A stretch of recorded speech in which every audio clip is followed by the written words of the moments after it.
Hello student, मैं दीक्षा। स्वागत है आपका आपके अपने यूट्यूब चैनल में, जिसमें आज से हम शुरू कर रहे हैं लूसेंट के सामान्य विज्ञान को, जो प्रत्येक परीक्षाओं के लिए अति महत्वपूर्ण होता है, जिसमें हर एक एग्ज़ाम में इससे क्वेश्चन आते हैं। फैक्चुअल तरीके से क्वेश्चन पूछे जाते हैं और कुछ एग्ज़ाम ऐसे होते हैं कि उसमें 1, 2, 3 के सीक्वेंस में इसी तरीके के फैक्चुअल क्वेश्चन को दे दिया जाता है। उसमें से केवल 1, 2 या 2 या 3 या 1, 2 इस तरीके से मॉक को सॉल्व करना होता है। तो इसी श्रृंखला को ध्यान में रखते हुए, इसी पैटर्न को ध्यान में रखते हुए यह सामान्य ज्ञान की, लूसेंट सामान्य ज्ञान की यह एक सीरीज चलाई जा रही है, जिसमें सबसे पहले सामान्य विज्ञान के बारे में पढ़ेंगे, जिसमें जनरल साइंस से रिलेटेड जो भी इम्पोर्टेंट पॉइंट रहेंगे उन सबको पढ़ेंगे। वैसे तो यह लूसेंट का हर एक लाइन इम्पोर्टेंट होता है, तो सभी को लाइन बाय लाइन ही पढ़ेंगे। चलिए तो स्टार्ट करते हैं। आज जो हमारी लूसेंट है उसका पहला पोर्शन आता है जैसे भौतिक विज्ञान। भौतिक विज्ञान के बारे में जो फिजिक्स से रिलेटेड क्या क्या रहा है, और फिजिक्स से फिजिक्स और बायोलॉजी, इसमें 3 दिए गए हैं पोर्शन, और साइंस एंड टेक्नोलॉजी का भी पोर्शन दिया गया है, तो उसको भी कवर अप करेंगे। सबसे पहले हम ये फिजिक्स वाले पोर्शन को कवर करेंगे, और फिजिक्स वाले पोर्शन को चलिए तो स्टार्ट करते हैं, जिसमें पहला आता है कि भौतिकी क्या होती है। भौतिकी प्राकृतिक विज्ञान की शाखा है। भौतिकी किसकी शाखा है? प्राकृतिक विज्ञान की शाखा है, जिसमें द्रव्य तथा ऊर्जा और उसकी परस्पर क्रियाओं का अध्ययन किया जाता है। तो भौतिकी में किसका अध्ययन किया जाता है? द्रव्य तथा ऊर्जा का और तथा उसकी परस्पर क्रियाओं का अध्ययन किया जाता है। भौतिकी प्राकृतिक जगत का मूल विज्ञान है, क्योंकि विज्ञान की अन्य शाखाओं का विकास भौतिकी के ज्ञान तक पर बहुत हद तक निर्भर करता है। भौतिकी क्या है? यह प्राकृतिक जगत का एक मूल विज्ञान होता है, जो कि विज्ञान की अन्य शाखाओं के विकास भौतिकी के ज्ञान पर बहुत हद तक निर्भर करता है। अब सबसे पहले इसका टॉपिक आता है मात्रक के बारे में, कि मात्रक क्या होते हैं।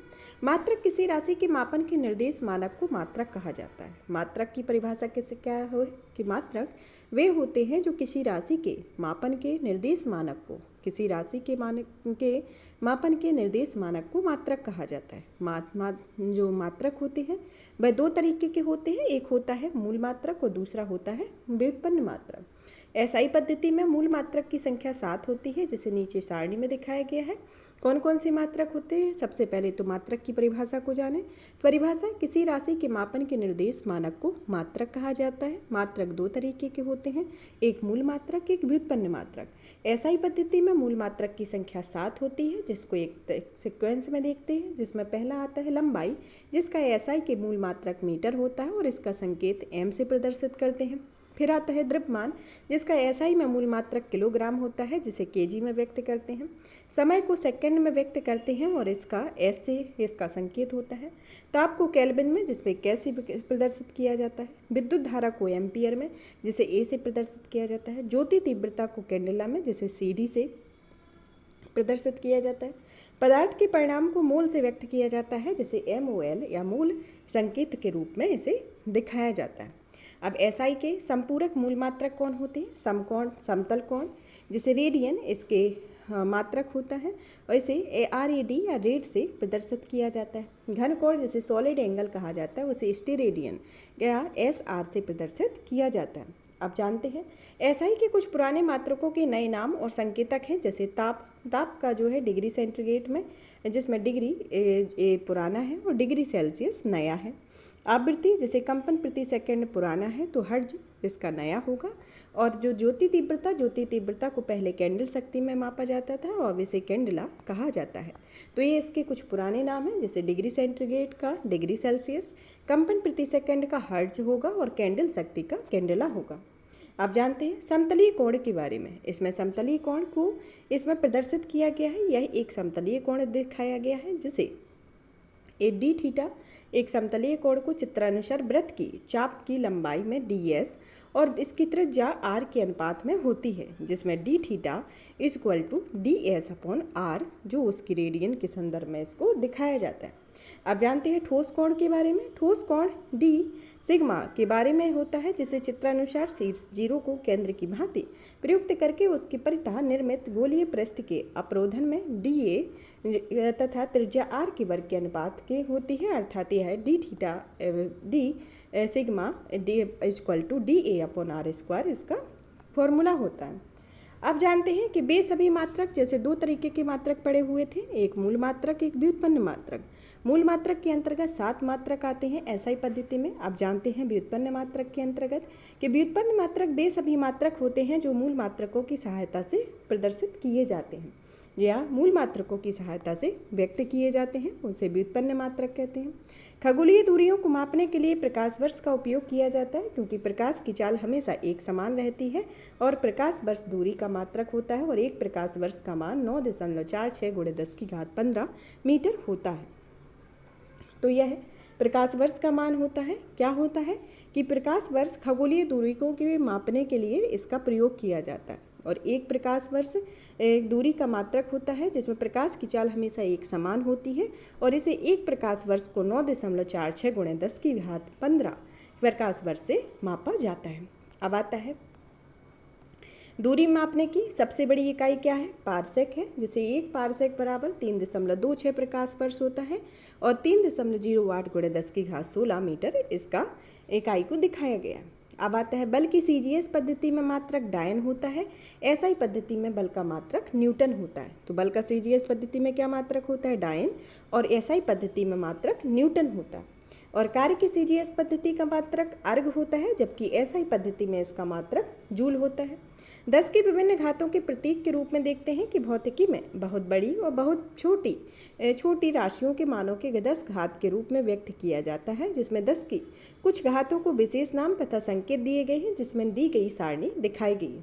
चलिए तो देखते हैं कि 10 की घातों में इसमें 10 की घात 24 से 10 की घात 1 तक दिया गया है, जिसमें नीचे से सीक्वेंस को देखा जाए या ऊपर से देखा जाए तो नीचे से चलिए देखते हैं कि 10 की घात 1 को क्या कहा गया है? डेका कहा गया है और 10 की घात -1 को डेसी कहा गया है। 10 की घात 2 को हेक्टो कहा गया और 10 की घात -2 को सेंटी कहा गया है। 10 की घात 3 को किलो कहा गया है और 10 की घात -3 को मिली कहा गया है। 10 की घात 6 को मेगा और 10 की घात -6 को माइक्रो। 10 की घात 9 को गीगा और 10 की घात -9 को नैनो कहा गया है। 10 की घात 12 को टेरा और 10 की घात -12 को पीको कहते हैं। 10 की घात 15 को पेटा और 10 की घात -15 को फेम्टो कहते हैं। 10 की घात 18 को एक्सा और 10 की घात -18 को एटो कहा जाता है। 10 की घात 21 को जेटा और 10 की घात -21 को जेप्टो कहा जाता है और 10 की घात 24 को योटा और 10 की घात -24 को योक्टो कहा गया। तो इसके संदर्भ में ये प्रमुख है, जिसमें नॉर्मल में देखते हैं पहले number deca, hecto, kilo, mega, giga, tera, peta, exa, zetta, yotta है। इसी तरीके से माइनस के क्रम में deci, centi, milli, micro, nano, pico, femto, atto, zepto, yocto इसके अंतर्गत ये प्रीफिक्स हैं इसके और इसके सिंबल के रूप में इसको दिखाया गया। अब जानते हैं विमा की परिभाषा के बारे में कि विमा या डायमेंशन क्या होता है। विमा भौतिकी इस राशि की विमाएँ उन घातों को कहा जाता है जिन्हें उस राशि को व्यक्त करने के लिए मूल राशियों को चढ़ाना पड़ता है। मतलब वो राशियाँ होती हैं जिन्हें मूल घात राशि के ऊपर चढ़ाना होता है। जैसे वेग इक्वल टू क्या होता है? दूरी बटे समय। वेग बराबर दूरी बटे समय होता है, जिसमें L/T दूरी को L से और इस समय को T से प्रदर्शित कर दिया गया है, जिसमें जब L को T के ऊपर लाया जाता है तो इसे -1 की से इसको चढ़ा दिया जाता है। तो यह इसका एक इसी तरीके से यह मूल राशियों के ऊपर चढ़ाना पड़ता है, इसी को ही विमा कहा जाता है। अब इसके विमीय सूत्र को जानें तो विमीय सूत्र वह व्यंजक होता है जो यह प्रदर्शित करे कि अमुक भौतिक राशि में कौन सी मूल राशि किस प्रकार समाविष्ट है, उस राशि का विमीय सूत्र कहलाता है। जैसे कोई कार्य विमीय सूत्र ml² T-2 इसका होता है।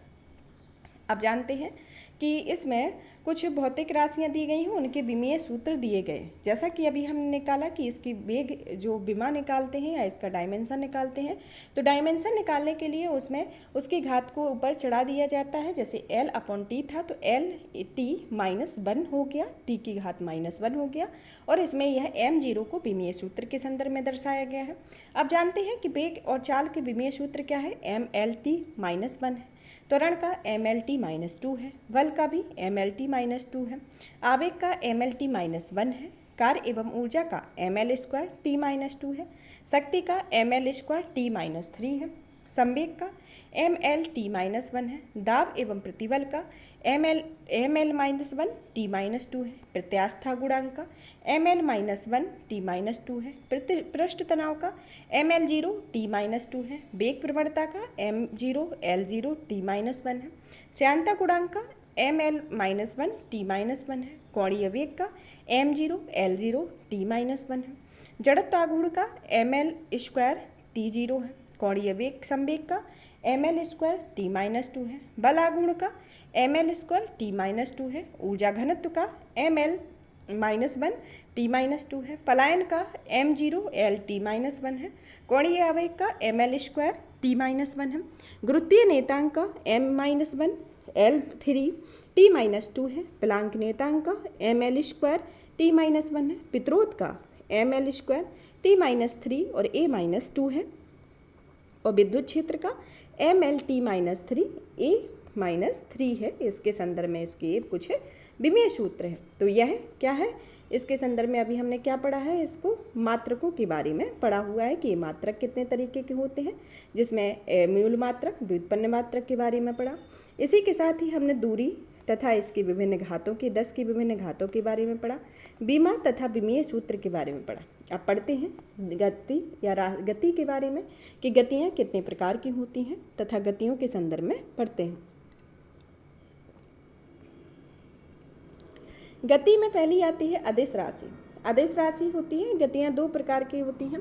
अदिश राशि और सदिश राशि प्रकार की दो विधियाँ होती हैं, जिसमें अदिश राशि वे भौतिक राशि होती हैं जिनमें केवल परिणाम होता है, दिशा नहीं होती है। वे भौतिक राशि जिनमें परिणाम तो होता है लेकिन दिशा नहीं होती है, उसे अदिश राशि कहा जाता है।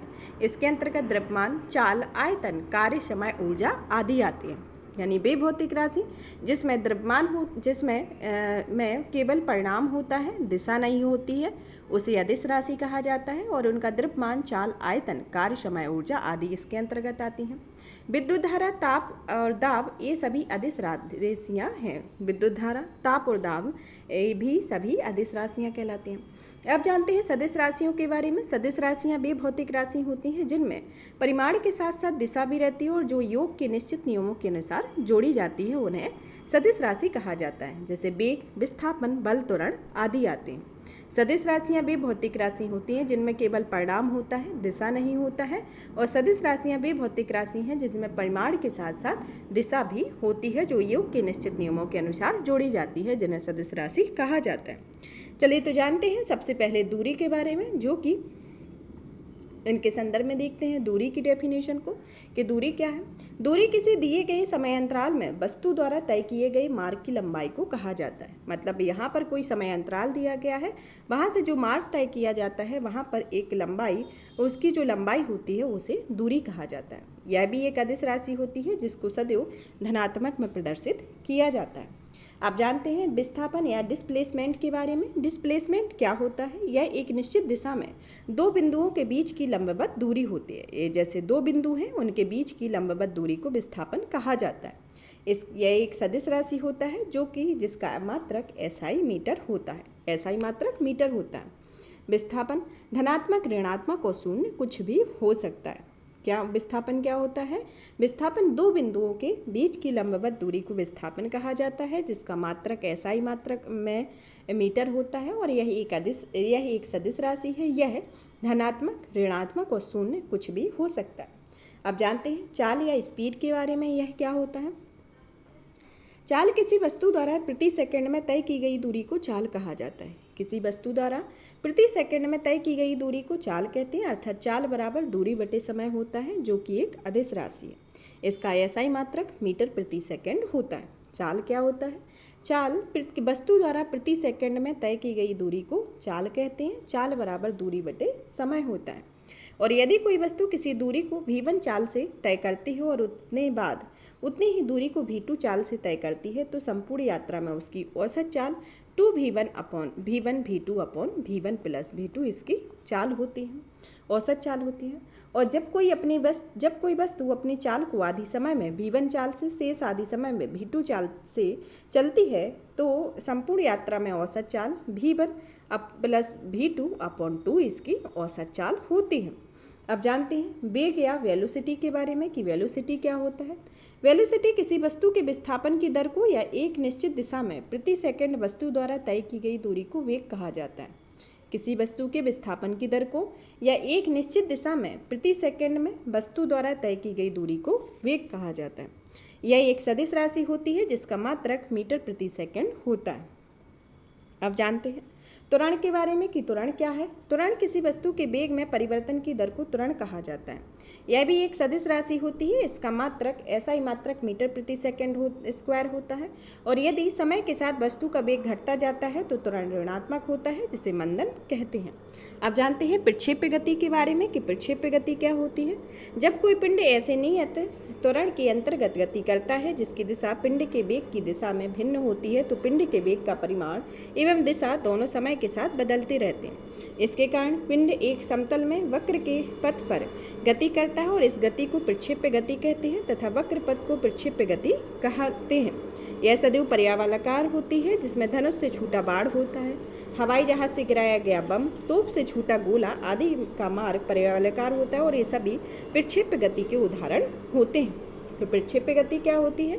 प्रक्षेप्य गति वह गति होती है जब कोई पिंड ऐसे नियत त्वरण के अंतर्गत गति करता है जिसकी दिशा पिंड के वेग की दिशा से भिन्न होती है तो पिंड के वेग का परिमाण एवं दिशा दोनों समय के साथ बदलते रहते हैं। इसके कारण पिंड एक समय तल में वक्र पथ पर गति करती है और इस गति को प्रक्षेप्य गति भी कहा जाता है। और यह वक्र पथ जो होता है उसे प्रक्षेप्य पथ कहते हैं। यह सदैव परवलयाकार होता है। जैसे उदाहरण के तौर पर देखें कि यह धनुष से छूटा बाण, हवाई जहाज से गिराया गया बम, तोप से छूटा गोला आदि मार्ग पर्यावलयाकार होता है। अब आता है कि प्रक्षेप्य गति एक द्विविमीय गति होती है अर्थात एक समतल में गति होती है। प्रक्षेप्य को अधिकतम दूरी तक फेंकने के लिए उसे 36 से 45 डिग्री के ऊपर की ओर प्रक्षेपित किया जाता है और प्रक्षेप्य कोण 0 और 90 माइनस जो प्रक्षेप्य कोण जो होता है वह थीटा और 90 माइनस थीटा दोनों के लिए क्षैतिज परास समान होती है। प्रक्षेप्य पथ के उच्चतम बिंदु पर वेग एवं त्वरण के बीच 90 डिग्री का कोण बनता है। अब जानते हैं वृत्तीय गति के बारे में कि वृत्तीय गति क्या होती है, सर्कुलर मोशन के बारे में। जब कोई वस्तु किसी वृत्ताकार मार्ग पर गति करती है तो उसकी गति को वृत्तीय गति कहा जाता है। यह एक समान चाल से गति करती है तो उसकी गति एक समान वृत्तीय गति कहलाती है। वह गति जो एक समान वृत्तीय चाल से चलती है उसे एक समान वृत्तीय गति कहा जाता है। वृत्तीय गति त्वरित गति होती है क्योंकि वेग की दिशा प्रत्येक बिंदु पर बदल जाती है और त्वरण की दिशा वेग की दिशा के लंबवत होती है। डोरी से बंधी हुई एक पत्थर को तेजी से वृत्ताकार घुमाया जाता है तो यह डोरी घुमाने के समय डोरी टूट जाने पर पत्थर स्पर्शता एक रैखिकता उठ जाता है। तो इसके संदर्भ में आप जानते हैं कोणीय वेग के बारे में कि कोणीय वेग क्या होता है। एंगुलर वेलोसिटी के बारे में वृत्ताकार मार्ग पर गतिशील कण को वृत्त के केंद्र से मिलाने वाली रेखा एक सेकंड में जितने कोण को घूमती है उसे कण का कोणीय वेग कहा जाता है। वृत्ताकार मार्ग में गतिशील वृत्त के कण को मिलाने वाली रेखा एक सेकंड में जितने कोण को घूम जाती है वह उसके कोणीय वेग कहलाता है। इसे प्रायः ओमेगा से प्रकट किया जाता है जिसमें omega equal to theta upon t होता है। और यदि एक सेकंड में n चक्कर लगाता है तो ओमेगा इक्वल टू 2πn इसकी गति होती है क्योंकि एक चक्कर में 2π जो 360 रेडियन से घूम जाती है। और अब यदि वृत्ताकार मार्ग पर त्रिज्या r है और उसके कण 1 सेकंड में n चक्कर लगाता है तो उसके द्वारा 1 सेकंड में चली गई दूरी वृत्त की परिधि 2 पाई आर एन होती है, जो उसकी रेखिक चाल होती है, जिसमें v equal to 2 pi r n होता है, जिसमें 2 पाई आर इंटू आर होता है, जिसमें 2 पाई एन का मतलब ओमेगा होता है, जिसे कोणीय चाल से ओमेगा को प्रदर्शित किया जाता है, और आर को त्रिज्या से, तो इसकी रेखीय चाल कोणीय चाल इंटू त्रिज्या होती है, जिसमें पाई के मान की गणना सबसे पहले आर्यभट्ट ने की हुई थी। यह इम्पोर्टेंट है। अब आता है न्यूटन की गति के नियम के बारे में। न्यूटन की गति के नियम के बारे में, जिसमें पहले न्यूटन की गति के नियम के संदर्भ में देखते हैं कि भौतिकी के पिता न्यूटन ने 1687 ईस्वी में अपनी पुस्तक प्रिंसिपिया में सबसे पहले गति के नियम को प्रतिपादित किया हुआ था। तो न्यूटन ने सन 1687 में अपनी पुस्तक प्रिंसिपिया में सबसे पहले न्यूटन के गति के नियम को प्रतिपादित किया हुआ था। चलिए तो जानते हैं सबसे पहले न्यूटन के प्रथम गति के नियम के बारे में, जिसमें यदि कोई वस्तु विराम अवस्था में है तो वह विराम अवस्था में ही रहेगी, और यदि वह एक समान चाल से एक सीधी रेखा में चल रही है तो वह वैसे ही चलती रहेगी जब तक कि उस पर कोई बाह्य बल लगाकर उसकी वर्तमान अवस्था में परिवर्तन ना किया जाए। तो न्यूटन की गति का पहला नियम कहता है, यह कहता है कि यदि कोई वस्तु विराम अवस्था में, मतलब यदि कोई वस्तु विराम अवस्था में है तो वह विराम अवस्था में ही रहेगी, और यदि वह एक समान चाल से एक सीधी रेखा में चल रही है तो वह वैसे ही चलती रहेगी जब तक कि उस पर कोई बाह्य बल लगाकर उसकी वर्तमान अवस्था में परिवर्तन न किया जाए। इसके प्रथम नियम को गैलीलियो का नियम या जड़त्व का नियम भी कहा जाता है। बाह्य बल के अभाव में किसी वस्तु की अपनी विरामावस्था या समान गति की अवस्था को बनाए रखने की प्रवृत्ति को जड़त्व कहा जाता है, और किसी वस्तु के जड़त्व को उसके द्रव्यमान के द्वारा मापा जा सकता है। अब आता है प्रथम नियम में बल की परिभाषा मिलती है, जिसमें बल की परिभाषा जानते हैं कि बल वह बाह्य कारक होता है जो किसी वस्तु की प्रारंभिक अवस्था में परिवर्तन करता है या परिवर्तन करने की चेष्टा करता है, जिसे बल एक सदिश राशि होता है जिसका मात्रक न्यूटन है। जिसमें जड़त्व के कुछ उदाहरण देखते हैं, जिसमें जड़त्व के उदाहरण के अंतर्गत आता है जैसे ठहरी हुई मोटर या रेलगाड़ी के अचानक चल पड़ने पर उसमें बैठे यात्री पीछे की ओर झुक जाते हैं। दूसरा इसका उदाहरण आता है कि चलती हुई मोटर कार के अचानक रुकने पर उसमें बैठे यात्री आगे की ओर झुक जाते हैं। और इसका तीसरा उदाहरण आता है कि कंबल को हाथ से पकड़कर डंडे से पीटने पर धूल के कण भी झड़कर गिर जाते हैं। न्यूटन की गति के प्रथम नियम के अंतर्गत आता है। अब आता है संवेग की परिभाषा भी इसी के अंतर्गत आती है कि किसी वस्तु के द्रव्यमान व वेग के गुणनफल को उस वस्तु का संवेग कहा जाता है। संवेग इक्वल टू वेग इंटू द्रव्यमान होता है।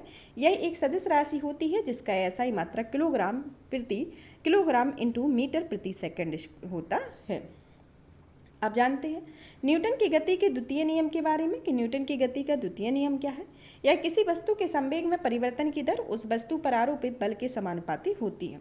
मतलब किसी वस्तु के संवेग में परिवर्तन की दर बल की दिशा में संवेग परिवर्तन की दर उस वस्तु के आरोपित बल के समानुपाती होती है, और वह संवेग परिवर्तन बल की दिशा में होता है। और अब यदि आरोपित बल F बल की दिशा में उत्पन्न त्वरण A और वस्तु का द्रव्यमान m हो तो न्यूटन की गति के दूसरे नियम के अनुसार F इक्वल टू ma होता है। अर्थात न्यूटन के दूसरे नियम से बल के व्यंजक प्राप्त होता है और न्यूटन के प्रथम नियम से बल की परिभाषा प्राप्त होती है। किसी स्प्रिंग में बल का व्यंजक F इक्वल टू kx होता है, जिसमें k एक स्प्रिंग का बल नियतांक को प्रदर्शित किया जाता है। स्प्रिंग की लंबाई में एकांक वृद्धि होने पर इसमें उत्पन्न प्रत्यानयन बल का परिणाम स्प्रिंग का बल नियतांक कहलाता है। और यदि स्प्रिंग के बल नियतांक को k को n समान भागों में काट दिया जाता है तो प्रत्येक भाग का बल नियतांक n के होता है, जिसमें प्रथम नियम दूसरे नियम का ही अंग को प्रदर्शित करता है।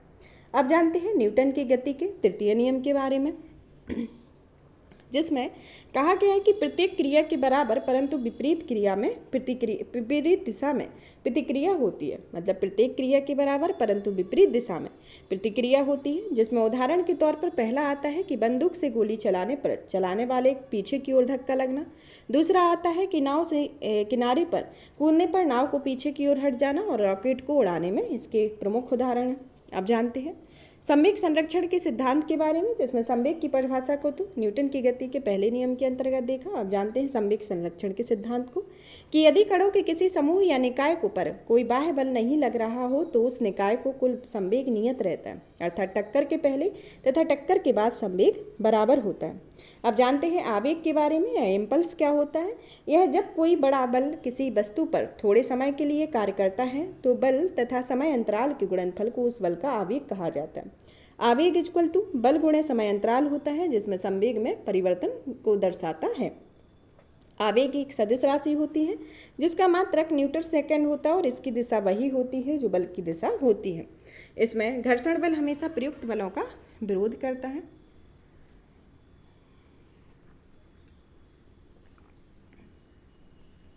अब पढ़ते हैं अभिकेंद्रीय बल के बारे में, कि अभिकेंद्रीय बल क्या होता है और अपकेंद्रीय बल क्या होता है।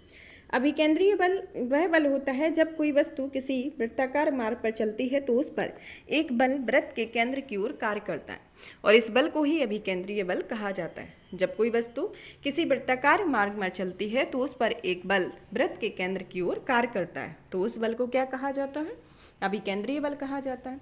इस बल के अभाव में वस्तु वृत्ताकार मार्ग में नहीं चल सकती और यदि कोई m द्रव्यमान का पिंड भी चाल से r त्रिज्या की वृत्तीय मार्ग पर चल रहा है तो उस पर कार्यकारी वृत्त के केंद्र की ओर आवश्यक अभिकेंद्रीय बल F इक्वल टू एम भी स्क्वायर अपॉन आर होता है। अब जानते हैं अपकेंद्रीय बल के बारे में। अपकेंद्रीय बल वह होता है जो आजड़त्वीय फ्रेम में न्यूटन के नियमों को लागू होने के लिए कुछ ऐसे बलों की कल्पना करनी होती है जिन्हें परिवेश में किसी पिंड से संबंधित नहीं किया जा सकता है। ये बल छद्म या जड़त्वीय बल कहलाते हैं, जिसे अपकेंद्रीय बल एक ऐसा ही जड़त्वीय बल या छद्म बल होता है जिसकी दिशा अभिकेंद्रीय बल की दिशा के विपरीत होती है, जैसे कपड़ा सुखाने की मशीन, दूध से मक्खन निकालने की मशीन आदि अपकेंद्रीय बल के सिद्धांत पर कार्य करती है। इसके नोट को देखते हैं कि वृत्तीय पथ पर गतिमान वस्तु पर कार्य करने वाला अभिकेंद्रीय बल की प्रतिक्रिया होती है, जिसे मौत के कुएं की दीवार मोटरसाइकिल पर अंदर की ओर क्रिया बल लगाती है, जबकि इसकी प्रतिक्रिया बल मोटरसाइकिल द्वारा कुएं की दीवार पर बाहर की ओर कार्य करती है। और कभी कभी बाहर की ओर कार्य करने वाली इस प्रतिक्रिया बल को भ्रमवश अभिकेंद्रीय बल कह दिया जाता है, जो कि बिल्कुल गलत है। अब जानते हैं बलाघूर्ण की डेफिनेशन के बारे में, मोमेंट ऑफ फोर्स के बारे में किया होता है। बलाघूर्ण बल द्वारा एक पिंड को एक अक्ष के परितः घुमाने की प्रवृत्ति को बलाघूर्ण कहा जाता है।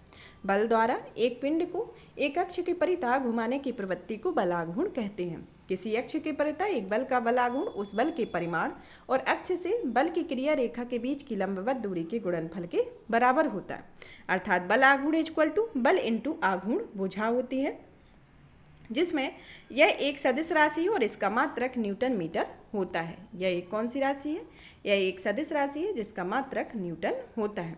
अब जानते हैं सरल मशीन या सिंपल मशीन के बारे में, कि सिंपल मशीन क्या होता है।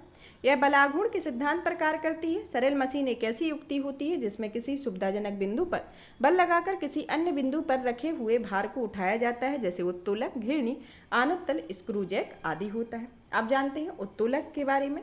उत्तोलक एक सीधी या टेढ़ी दृढ़ छड़ होती है जो किसी निश्चित बिंदु के चारों ओर स्वतंत्रतापूर्वक घूम सकती है। उत्तोलक 3 प्रकार के होते हैं, आलंब, आयस, भार होता है। आलंब वह होता है जो किसी निश्चित बिंदु के चारों ओर उत्तोलक के छड़ को स्वतंत्रतापूर्वक घूम सकती है, उसे आलंब कहा जाता है। आयास उसे कहा जाता है जो उत्तोलक के उपयोग में लाने के लिए उस पर बल लगाया जाता है, जिसे आयास कहते हैं। भार वह होता है भार जो उत्तोलक के द्वारा जो बोझ उठाया जाता है, अर्थात रुकावट हटाई जाती है, उसे भार कहा जाता है। तो इसमें आलंब, आयास और भार होता है। अब आता है उत्तोलक के प्रकार में, कि उत्तोलक 3 प्रकार के होते हैं, जिसमें प्रथम श्रेणी के उत्तोलक, द्वितीय श्रेणी के उत्तोलक और तृतीय श्रेणी के उत्तोलक।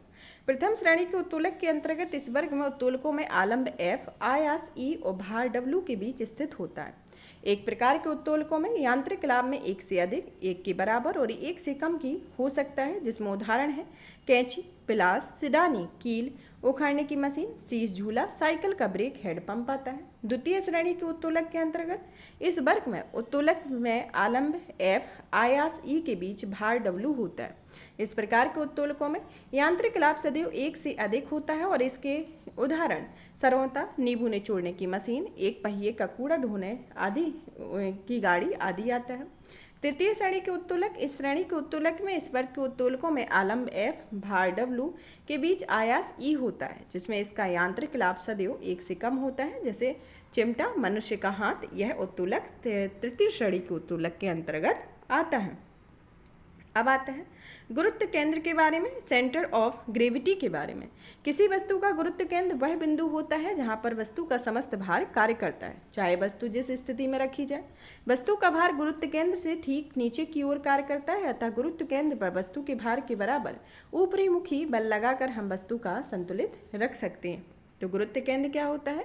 गुरुत्व केंद्र किसी वस्तु का गुरुत्व केंद्र वह बिंदु होता है जहां वस्तु का समस्त भार कार्य करता है, चाहे वस्तु जिस स्थिति में रखी जाए। और वस्तु का भार गुरुत्व केंद्र से ठीक नीचे की ओर कार्य करता है, अतः गुरुत्व केंद्र पर वस्तु के भार के बराबर ऊपरी मुखी बल लगाकर हम वस्तु को संतुलित रख सकते हैं। संतुलन के प्रायः 3 प्रकार होते हैं, जिसमें स्थायी, अस्थायी और उदासीन होता है। स्थायी संतुलन, यदि किसी वस्तु को उसकी संतुलन की स्थिति से थोड़ा विस्थापित किया जाए और बल की हटाते ही उसे पुनः पूर्व स्थिति में आ जाए तो ऐसे इस संतुलन को स्थायी संतुलन कहा जाता है। अस्थायी संतुलन वह संतुलन होता है जिसमें किसी वस्तु की उसकी संतुलन अवस्था से थोड़ा सा विस्थापित करके छोड़ने पर वह पुनः संतुलन की अवस्था में ना आए, उसे अस्थायी संतुलन कहते हैं। उदासीन संतुलन वह संतुलन होता है जिसमें यदि कोई वस्तु को संतुलन की स्थिति से थोड़ा सा विस्थापित करने पर उसका गुरुत्व केंद्र G उसकी ऊंचाई पर बना रहता है तथा छोड़ देने पर वह अपनी स्थिति में संतुलित हो जाती है, तो उसका संतुलन उदासीन हो जाता है। इसमें यह 3 तरीके के संतुलन हुए। स्थायी संतुलन की शर्तों को देखें तो यह किसी वस्तु के स्थायी संतुलन के लिए 2 शर्तों को पूरा होना आवश्यक होता है, जिसके अंतर्गत पहली शर्त आती है कि इसमें वस्तु का गुरुत्व केंद्र आधिकारिक नीचे होना चाहिए। दूसरा आता है कि गुरुत्व केंद्र से होकर जाने वाली ऊर्ध्वाधर रेखा वस्तु के आधार से गुजरनी चाहिए। यहाँ पर गति से संबंधित टॉपिक फिनिश होता है। अब हमारा नेक्स्ट टॉपिक आता है कार्य ऊर्जा एवं शक्ति के बारे में। कार्य ऊर्जा एवं शक्ति के बारे में तो सबसे पहले कार्य की डेफिनेशन को जानते हैं कि कार्य होता क्या है। कार्य की माप लगाए गए बल और बल की दिशा के वस्तु के विस्थापन के गुणनफल के बराबर होती है। कार्य एक अदिश राशि है जिसका SI मात्रक जूल होता है। कार्य इक्वल टू बल इंटू विस्थापन होता है। यदि बल F विस्थापन S है और उनके मध्य थीटा कोण बनता है तो W equal to F into S into cos theta होता है। अब जानते हैं ऊर्जा की परिभाषा को कि ऊर्जा क्या होती है। ऊर्जा किसी वस्तु के कार्य करने की क्षमता को वस्तु की ऊर्जा कहा जाता है। ऊर्जा एक अदिश राशि होती है जिसका SI मात्रक जूल होता है। कार्य द्वारा प्राप्त ऊर्जा यांत्रिक ऊर्जा कहलाती है, जो 2 प्रकार की होती है, एक गतिज ऊर्जा, एक स्थितिज ऊर्जा। गतिज ऊर्जा जिसे काइनेटिक एनर्जी कहते हैं, या किसी वस्तु में उसकी गति के कारण कार्य करने की जो क्षमता आ जाती है उसे उस वस्तु की गतिज ऊर्जा कहा जाता है। और यदि m द्रव्यमान की वस्तु v वेग से चल रही है तो गतिज ऊर्जा होगी, जैसे KE या kinetic energy equal to 1/2 mv² होता है। और जब यदि 2 पिंडों की गतिज ऊर्जा एक समान होती है तो कम द्रव्यमान वाले पिंड का संवेग अधिक होता है। तो क्या होता है कि जब 2 पिंडों की गतिज ऊर्जा जब एक समान होती है तो कम द्रव्यमान वाले पिंड का संवेग भी अधिक होता है। अब जानते हैं स्थितिज ऊर्जा के बारे में या पोटेंशियल एनर्जी के बारे में। पोटेंशियल एनर्जी वह एनर्जी होती है जब किसी वस्तु में विशेष अवस्था या स्थिति के कारण कार्य करने की क्षमता आ जाती है और उसे स्थितिज ऊर्जा कहते हैं। जैसे बांध बनाकर इकट्ठा किए गए पानी की ऊर्जा, घड़ी की चाबी में संचित भरी गई संचित ऊर्जा, तनी हुई स्प्रिंग या कमाने की ऊर्जा गुरुत्व बल के विरुद्ध संचित स्थितिज ऊर्जा का व्यंजक होती है। जिसमें potential energy equal to mgh होता है, जिसमें m द्रव्यमान को प्रदर्शित करता है, g गुरुत्व जनित त्वरण को और h ऊंचाई को प्रदर्शित करता है। अब आता है ऊर्जा संरक्षण के नियम के बारे में। ऊर्जा संरक्षण का नियम वह होता है जिसमें ऊर्जा ना तो उत्पन्न होती है ना ही नष्ट होती है। ऊर्जा को केवल एक रूप से दूसरे रूप में ही परिवर्तित किया जाता है। जब भी ऊर्जा किसी रूप में लुप्त हो जाती है तब ठीक उतनी ही ऊर्जा अन्य रूपों में प्रकट होती है। अतः विश्व की संपूर्ण ऊर्जा का परिमाण स्थिर रहता है, जिसमें ऊर्जा संरक्षण का नियम कहा जाता है। ऊर्जा रूपांतरित करने वाले कुछ उपकरण हैं, जैसे डायनेमो एक उपकरण होता है जो विद्युत यांत्रिक ऊर्जा को विद्युत ऊर्जा में परिवर्तित करता है। मोमबत्ती रासायनिक ऊर्जा को प्रकाश एवं ऊष्मा ऊर्जा में परिवर्तित करती है।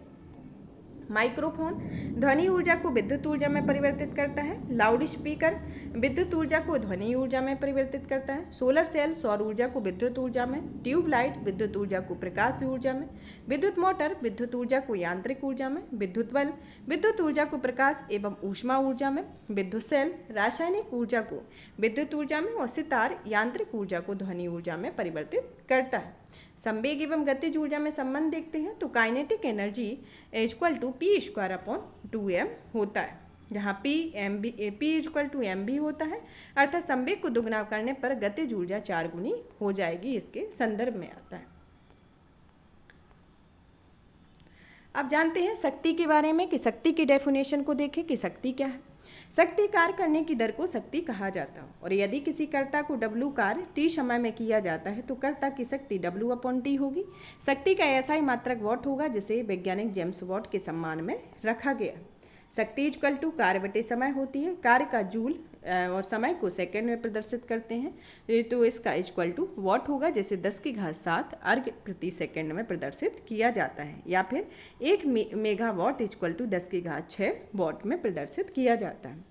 शक्ति की एक और मात्रक अश्व शक्ति है, जिसमें अश्व शक्ति इकाई को जेम्स वॉट के द्वारा दिया गया था, जिसमें एक अश्व शक्ति बराबर 746 वॉट होता है, जिसे 550 फीट LBS के संदर्भ में दर्शाया जाता है, जिसमें 1 kilowatt equal to 1000 upon 786 equal to 1.34 अश्व शक्ति में इसे प्रदर्शित किया जाता है। वॉट सेकेंड के संदर्भ में कि 1 वॉट सेकेंड को 1 watt into 1 second equal to 1 joule होता है। 1 वॉट घंटा में 3600 जूल होते हैं। 1 किलो वॉट घंटा में 1000 वॉट घंटा 3.6 गुणे 10⁶ जूल होता है, जिसमें वॉट, किलो वाट, मेगावाट तथा अश्व शक्ति में शक्ति के मात्रक को प्रदर्शित किया जाता है। इसमें वॉट सेकेंड, वॉट घंटा, किलो वॉट घंटा कार्य तथा ऊर्जा के मात्रक को इसमें प्रदर्शित किया जाता है। यह कार्य शक्ति एवं ऊर्जा के संदर्भ में इसकी प्रमुख डेफिनेशन रही है। अब हमारा नेक्स्ट टॉपिक आता है गुरुत्वाकर्षण के बारे में। गुरुत्वाकर्षण के बारे में आता है, जिसमें न्यूटन के गुरुत्वाकर्षण नियम को बताया गया है, जिसमें किन्हीं दो पिंडों के बीच कार्य करने वाले आकर्षण बल पिंडों के द्रव्यमानों के गुणनफल के अनुप्रमानुपाती तथा उनके बीच की दूरी के वर्ग के व्युत्क्रमानुपाती होता है। माना दो पिंड जिनके द्रव्यमान m1 और m2 है, वे एक दूसरे से r दूरी पर स्थित होते हैं तथा न्यूटन के नियम के अनुसार उनके बीच लगने वाला बल F equal to G m1 m2 upon r² होता है, जहाँ एक G एक नियतांक होता है जिसे सार्वत्रिक गुरुत्वाकर्षण नियतांक कहा जाता है, जिसका मान 6.67 गुणे 10⁻11 newton metre square upon kilogram square होता है। सार्वत्रिक गुरुत्वाकर्षण नियतांक का प्रायोगिक मान सबसे पहले हेनरी कैवेंडिश जिसे 1788 में दिया गया था। अब जानते हैं गुरुत्व के बारे में या ग्रेविटी के बारे में कि न्यूटन के गुरुत्वाकर्षण के अनुसार दो पिंडों के बीच एक आकर्षण बल कार्य करता है, और यदि इनमें से एक पिंड पृथ्वी हो तो इस पर आकर्षण बल का गुरुत्व कहते हैं। अर्थात गुरुत्व वह आकर्षण बल होता है जिसे पृथ्वी किसी वस्तु को अपने केंद्र की ओर खींचती है तथा इस बल के कारण जो त्वरण उत्पन्न होता है उसे गुरुत्व जनित त्वरण कहा जाता है, जिसका मान 9.8 मीटर प्रति सेकंड स्क्वायर होता है। गुरुत्वजनित त्वरण वस्तु के रूप, आकार, द्रव्यमान आदि पर निर्भर नहीं करता है। आप जानते हैं कि g के मान में परिवर्तन के संदर्भ में कि पृथ्वी की सतह से ऊपर या नीचे जाने पर g का मान घटता है तथा पृथ्वी के ध्रुव पर g का मान महत्तम होता है। विषुवत रेखा पर g का मान न्यूनतम होता है। पृथ्वी के घूर्णन गति बढ़ने पर g का मान कम होता है और पृथ्वी के घूर्णन गति घटने पर g का मान बढ़ जाता है। इसको नोट में देखते हैं कि यदि पृथ्वी अपनी वर्तमान कोणीय चाल से 17 गुनी अधिक चाल से घूमने लगे तो भूमध्य रेखा पर रखी वस्तु का भार शून्य हो जाता है और यानी वहाँ भारहीनता की स्थिति हो जाएगी, लेकिन ध्रुव पर g के मान में कोई परिवर्तन नहीं होता है। ऐसी स्थिति में दिन की अवधि 24 घंटे से घटाकर 1.4 घंटे की हो जाएगी, और यदि पृथ्वी अपनी अक्ष के परितः घूमना बंद कर देती है तो g के मान में ध्रुवों का छोड़कर शेष सभी स्थानों पर वृद्धि हो जाएगी। जब लिफ्ट में पिंड के भार के संदर्भ में देखते हैं कि जब लिफ्ट में पिंड का भार ऊपर की ओर जाता है तो लिफ्ट में स्थित पिंड का भार बढ़ा हुआ प्रतीत होता है, और जब लिफ्ट नीचे की ओर जाती है तो लिफ्ट में स्थित पिंड का भार भी घटा हुआ प्रतीत होता है। और जब लिफ्ट एक समान चावेग से ऊपर या नीचे की ओर गति करती है तो लिफ्ट में स्थित पिंड के भार में कोई परिवर्तन नहीं होता है। यदि नीचे उतरते हुए लिफ्ट की डोरी टूट जाए तो वह मुक्त पिंड की भांति नीचे गिरती है, और ऐसी स्थिति में लिफ्ट में स्थित पिंड का भार शून्य हो जाता है और यही भारहीनता की स्थिति होती है। और यदि लिफ्ट में नीचे उतरते समय लिफ्ट का त्वरण गुरुत्वीय त्वरण के अधिक हो जाता है तो इसमें स्थित पिंड उसके फर्श से उठकर उसकी छत से जा गिरता है।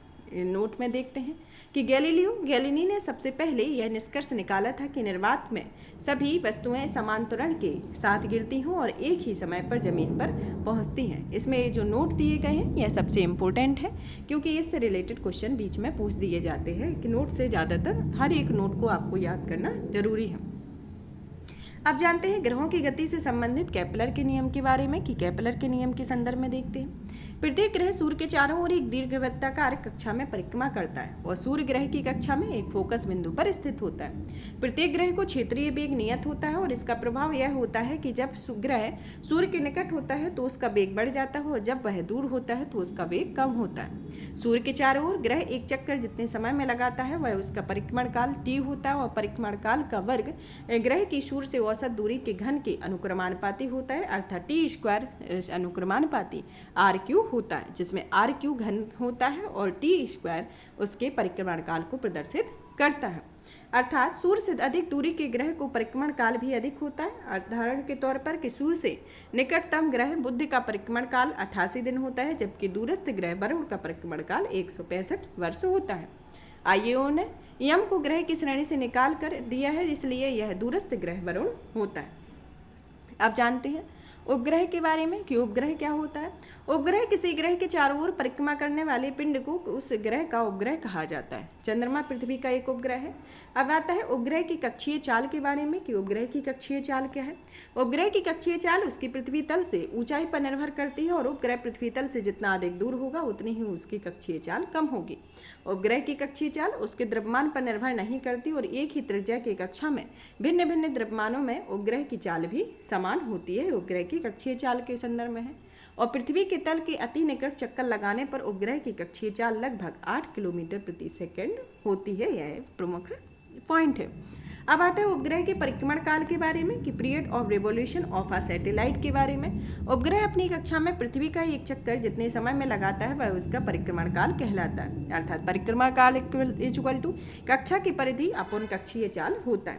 अब आता है कि उपग्रह का परिक्रमण काल भी केवल उसकी पृथ्वी तल से ऊंचाई पर निर्भर करता है और उपग्रह जितना अधिक दूर होता है उतना ही उसका परिक्रमण काल होता है उसके संदर्भ में।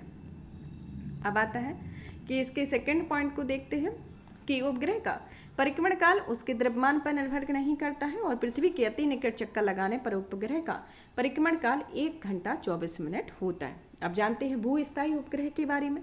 भूस्थायी उपग्रह ऐसे उपग्रह होते हैं जो पृथ्वी के अक्ष के लंबवत तल में पश्चिम से पूर्व की ओर पृथ्वी की परिक्रमा करते हैं तथा जिसका परिक्रमण काल पृथ्वी के परिक्रमण काल के बराबर होता है, जिसे भूस्थायी उपग्रह कहा जाता है। यह उपग्रह पृथ्वी तल से लगभग 36,000 किलोमीटर की ऊंचाई पर रहकर पृथ्वी का परिक्रमण काल कहलाते हैं। भूतुल्यकालिक कक्षा में संचार उपग्रह स्थापित करने की संभावना सबसे पहले आर्थर सी क्लार्क ने व्यक्त की हुई थी। अब आता है पलायन वेग के बारे में। पलायन वेग वह वेग होता है जिससे किसी पिंड को पृथ्वी की सतह से ऊपर की ओर फेंके जाने पर गुरुत्वीय क्षेत्र को पार कर जाता है और पृथ्वी पर वापस नहीं आता है तथा पृथ्वी के लिए पलायन वेग का मान 11.2 किलोमीटर प्रति सेकंड होता है। अर्थात पृथ्वी तल से किसी वस्तु को 11.2 किलोमीटर प्रति सेकंड या इससे अधिक वेग से ऊपर किसी दिशा में फेंक दिया जाए तो वह वस्तु फिर से पृथ्वी तल पर वापस नहीं आती है, उसे उसका पलायन वेग कहते हैं, जो कि 11.2 किलोमीटर प्रति सेकंड होता है। उपग्रह के लिए कक्षीय वेग v0 = g/e तथा पृथ्वी तल से पलायन वेग ve√2g/e होता है। इसी संदर्भ में इसको दर्शाया गया। अब आता है हमारा 5th टॉपिक दाब के बारे में। दाब के संदर्भ में पढ़ते हैं दाब या प्रेशर के बारे में कि किसी सतह के एकांक क्षेत्रफल पर लगने वाले बल को दाब कहा जाता है। जब कोई सतह है उस पर एक एकांक प्रेशर डाला जाता है तो वह उसका दाब होता है, अर्थात दाब = पृथ्वी पृष्ठ के लंबवत बल अपॉन पृष्ठ का क्षेत्रफल होता है, जिसमें दाब का SI मात्रक न्यूटन प्रति मीटर स्क्वायर होता है, जिसे पास्कल से प्रदर्शित किया जाता है और दाब एक अदिश राशि होता है। अब जानते हैं वायुमंडलीय दाब के बारे में कि वायुमंडलीय दाब क्या होता है। सामान्यतः वायुमंडलीय दाब वह दाब होता है जो पारे के 76 सेंटीमीटर लंबे कॉलम्स से द्वारा 0 डिग्री सेल्सियस से 45 डिग्री सेल्सियस पर समतल पर लगाया जाता है और यह 1 वर्ग सेंटीमीटर अनुप्रस्थ काठ वाले पारे के 76 सेंटीमीटर लंबे कॉलम के भाग के बराबर होता है। वायुमंडलीय दाब का SI मात्रक बार होता है, जहाँ पर 1 बार = 10⁵ न्यूटन प्रति मीटर स्क्वायर होता है। वायुमंडलीय दाब को 10⁵ न्यूटन मीटर स्क्वायर अर्थात 1 बार के बराबर मापा जाता है, जिसमें पृथ्वी की सतह के ऊपर जाने पर वायुमंडलीय दाब का मान कम होता है, जिसके कारण पहाड़ों पर खाना बनाने में कठिनाई होती है। वायुयान में बैठे यात्री के फाउंटेन पेन से स्याही रिस जाती है तथा इसमें स्याही रिस जाती है। वायुमंडलीय दबाव को बैरोमीटर से मापा जाता है और इसकी सहायता से मौसम संबंधी पूर्वानुमान भी लगाया जाता है। बैरोमीटर के पाठ्यांक का एकाएक जब नीचे की ओर गिर जाता है तो आंधी आने की संभावना होती है और जब धीरे धीरे नीचे आता है तो वर्षा होने की संभावना होती है। यह इसकी स्पेशलिटी होती है। बैरोमीटर का पाठ्यांक जब धीरे धीरे ऊपर चढ़ता है तो दिन साफ रहने की संभावना होती है। द्रव में दाब के संदर्भ में देखते हैं कि द्रव के अणुओं द्वारा बर्तन की दीवारें अथवा तली के प्रति एकांक क्षेत्रफल पर लगने वाले बल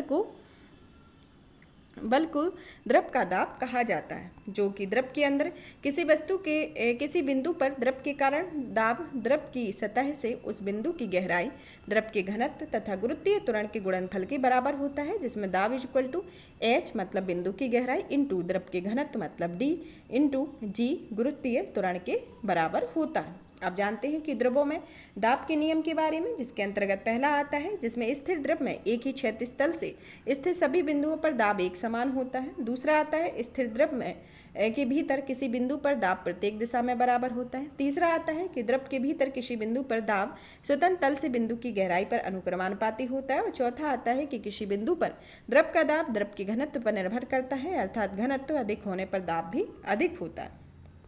द्रव दाब संबंधी पास्कल के नियम के बारे में कि पास्कल का नियम क्या है, इसके अंतर्गत पहला देखते हैं कि पास्कल के नियम का प्रथम कथन आता है कि यदि गुरुत्वीय प्रभाव को नगण्य माना जाए तो संतुलन की अवस्था में द्रव के भीतर प्रत्येक बिंदु का दाब समान होता है। पास्कल के नियम के द्वितीय कथन को देखें तो इस कथन में किसी बर्तन में बंद द्रव के किसी भाग पर आरोपित बल द्रव द्वारा सभी दिशाओं में समान परिमाण में संचरित कर दिया जाता है। पास्कल के नियम पर आधारित कुछ यंत्र हैं जिसमें हाइड्रोलिक लिफ्ट, हाइड्रोलिक प्लेश और हाइड्रोलिक ब्रेक इसके अंतर्गत आते हैं। द्रव का दाब उस पात्र के आकार एवं आकृति पर निर्भर नहीं करता है जिसे द्रव रखा गया है। अब जानते हैं कि गलनांक एवं क्वथनांक पर दाब के प्रभाव के बारे में, जिसमें गलनांक पर प्रभाव गर्म करने पर जिन पदार्थों का आयतन बढ़ने लगता है और द्रव दाब बढ़ाने पर उसका गलनांक भी बढ़ जाता है, जैसे मोम, घी आदि होता है। गर्म करने पर जिन पदार्थों का आयतन घट जाता है या दाब बढ़ाने पर उनका गलनांक भी कम हो जाता है, जैसे बर्फ होता है। अब क्वथनांक पर प्रभाव में देखते हैं कि यह सभी द्रवों पर क्वथनांक दाब बढ़ाने पर बढ़ जाता है। अब जानते हैं पलवन के बारे में कि पलवन क्या है, ये नेक्स्ट टॉपिक है हमारा। अब देखते हैं पहले उत्प्लावक बल के संदर्भ में देखते हैं, फिर पलवन के नियम को देखेंगे, आपेक्षिक घनत्व के बारे में पढ़ेंगे। पलवन एक के अंतर्गत उत्प्लावक बल को देखते हैं, जिसमें द्रव का वह गुण होता है जिसके कारण वह वस्तुओं पर ऊपर की ओर एक बल लगाता है और उसे उत्प्रेक्षक या उत्प्लावक बल कहा जाता है। यह बल वस्तुओं द्वारा हटाए गए द्रव के गुरुत्व केंद्र पर कार्य करता है, जिसे उत्प्लावक बल या केंद्र कहा जाता है और इसका अध्ययन सर्वप्रथम आर्किमिडीज ने किया हुआ था। उत्प्लावक बल द्रव में डूबी पिंड के आयतन एवं द्रव के घनत्व पर निर्भर करता है, जिसमें पिंड जब द्रव में पूर्णतः डूब जाता है तो उसमें उत्प्लावक बल का मान अधिकतम होता है और उत्प्लावक बल का मान ठोस वस्तु की प्रकृति एवं भार पर निर्भर नहीं करता है। अब जानते हैं आर्किमिडीज के सिद्धांत के बारे में कि जब कोई वस्तु किसी द्रव में पूरी तरह से या आंशिक रूप से डुबोई जाती है तो उसके भार में कमी का आभास होता है और ये भार में यह कमी वस्तु द्वारा हटाए गए द्रव के भार के बराबर होती है। पलवन के नियम में देखते हैं कि यह अंतर्गत पहला नियम आता है कि यह संतुलित अवस्था में तैरने पर वस्तु अपने भार के बराबर द्रव्य विस्थापित करती है। ठोस का गुरुत्व केंद्र हटाए गए द्रव के गुरुत्व केंद्र दोनों की ऊर्ध्वाधर रेखा में होना चाहिए। डेंसिटी के संदर्भ में डेंसिटी वह होती है जो डेंसिटी इक्वल टू द्रव्यमान अपन आयतन होता है और इसका SI मात्रा किलोग्राम मीटर प्रति क्यू होता है।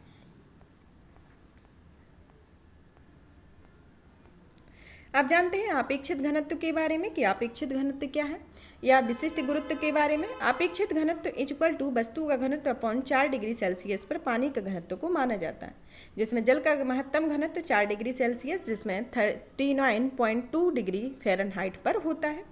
आपेक्षिक घनत्व एक अनुपात होता है, इसका कोई मात्रक नहीं होता है, अर्थात मात्रक की सभी प्रणाली को इसका माप समान होता है। आपेक्षिक घनत्व को हाइड्रोमीटर से मापा जाता है। सामान्य जल की अपेक्षा समुद्री जल का घनत्व अधिक होता है, इसलिए उसमें तैरना आसान होता है।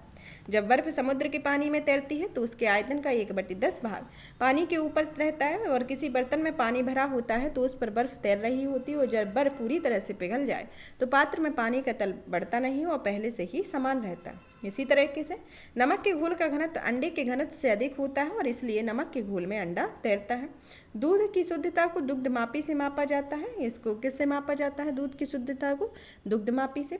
मित केंद्र के बारे में जानते हैं कि मित केंद्र वह होता है जो तैरती हुई वस्तु द्वारा विस्थापित द्रव के गुरुत्व केंद्र को उत्प्लावक केंद्र कहा जाता है। उत्प्लावन केंद्र से जाने वाली ऊर्ध्वाधर रेखा जिस बिंदु पर वस्तु के गुरुत्व केंद्र से जाने वाली प्रारंभिक ऊर्ध्वाधर रेखा को काटती है उसे मित केंद्र कहा जाता है। अब जानते हैं कि तैरने वाली वस्तु के स्थायी संतुलन के लिए शर्तें क्या क्या हैं, जिसके अंतर्गत पहली शर्त आती है कि मित केंद्र गुरुत्व केंद्र के ऊपर होना चाहिए और दूसरी शर्त आती है कि वस्तु का गुरुत्व केंद्र द्वारा गुरुत्व केंद्र हटाए गए द्रव के गुरुत्व केंद्र अर्थात उत्प्लावक केंद्र दोनों ही एक ही ऊर्ध्वाधर रेखा में होनी चाहिए। यहाँ पर यह प्लवन से संबंधित टॉपिक फिनिश होता है। यहाँ पर हमने 6 मेजर टॉपिक को इसको कंप्लीट किया हुआ है, जिसमें पहला टॉपिक कंप्लीट किया था इसके अंतर्गत मात्रक का, दूसरा गति से संबंधित फिनिश किया, तीसरा टॉपिक हमने कार्य ऊर्जा और शक्ति के बारे में किया, चौथा गुरुत्वाकर्षण के बारे में पढ़ा, पांचवा दाब और छठवां प्लवन के बारे में पढ़ा। यहाँ पर हमारे 6 मेजर टॉपिक कंप्लीट होते हैं।